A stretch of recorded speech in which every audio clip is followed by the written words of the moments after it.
Let's cross over now to Nakuru, where the Timber Manufacturers Association is having the annual general meeting. Among the key issues to be discussed is the ongoing logging ban.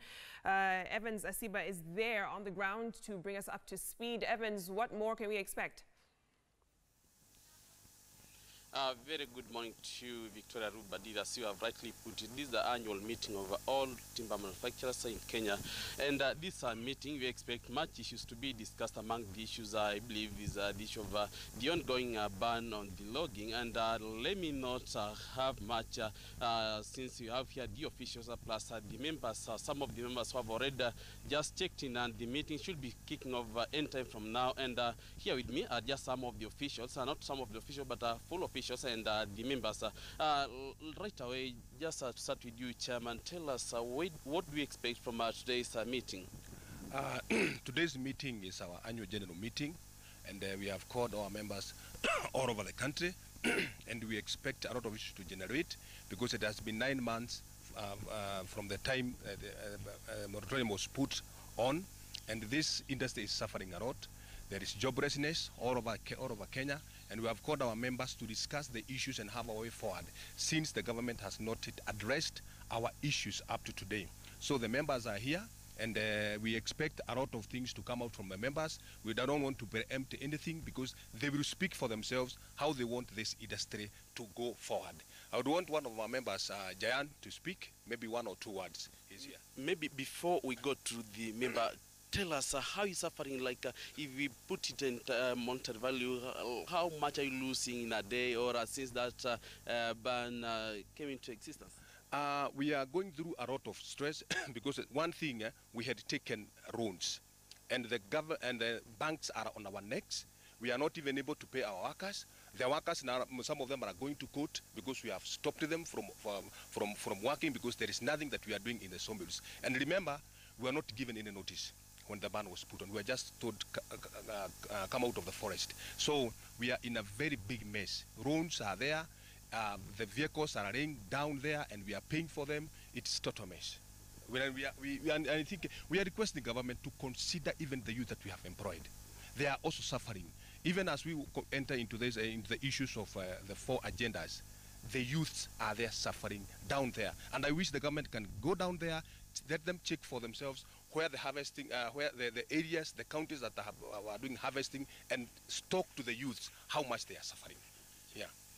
Just allow me also to have an interview with at least one of the members. Kindly just share with us this ban. How has this affected you as private entities, private institutions? I believe you had employed a lot of Kenyans, not just only you, but your members. Has this affected so much the economy and generally just what I've talked about the employment of youth? Thank you. Yes, I also am the current chairman of Kenya Association Manufacturers Nakuru branch. And yes, definitely this industry contributes a lot towards the national GDP and the economy of this country. And definitely what is happening here is we contribute towards 2 of the big 4 agenda anyway.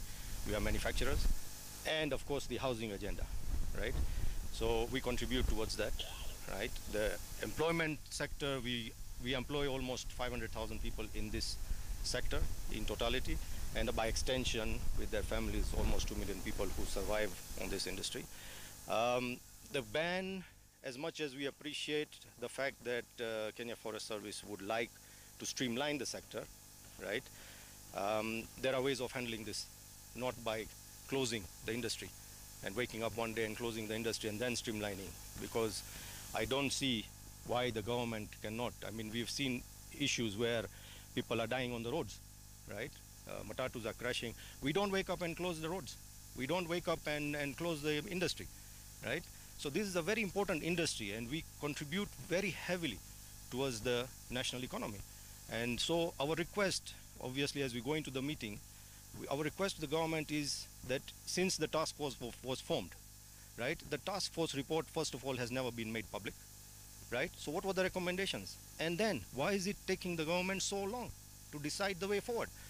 And I think in that, you know, this, I mean, if you look at the industry, the way it was structured in the last 2-3 years, was that the KFS had given sawmillers pre-qualifications, had given felling plans. Yeah, so it was, the way we saw it was a way forward. It was a step forward. It was being streamlined, and we were able to, on that strength, secure loans, secure materials, so that our businesses can go on for years. And then all of a sudden, something went wrong somewhere, and the government woke up and said, sorry, we cannot, we have to stop this. So appreciated. You want to streamline it, fine, but the systems are in place.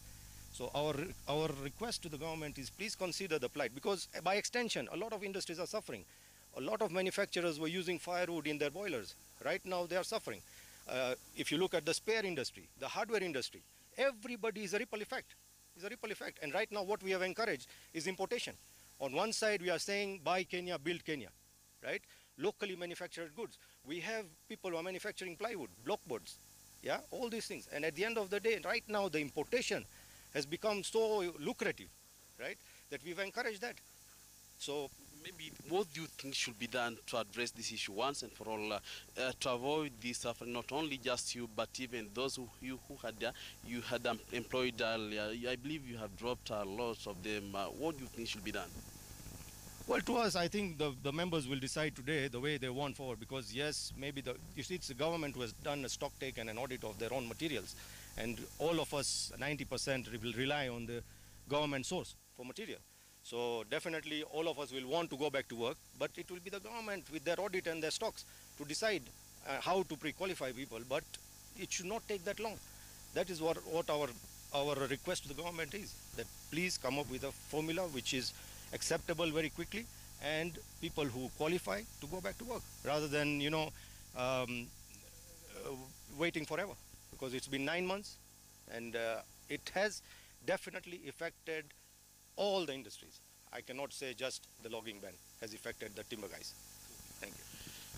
Victoria, as you have just heard from the chairman and one of the members, giving us all the issues, all the points, why it should be maybe uplifted, this ban. And also, if you remember, just this ban, it has been there for the last 9 months, and saying it is a lot, bearing in mind that also participating a lot in the economy of this country, and with the 4 agendas of the national government, that's among the issues the manufacturers, and they are among those in that industry, trying to say that they have been forced to kind of to drop their workers maybe to accommodate to the situation, and we'll be keeping an eye open on this ongoing AGM to tell us, just to know what will be maybe the argument after the discussion later in the day. Back to you, studio. I'm Evans Asiba.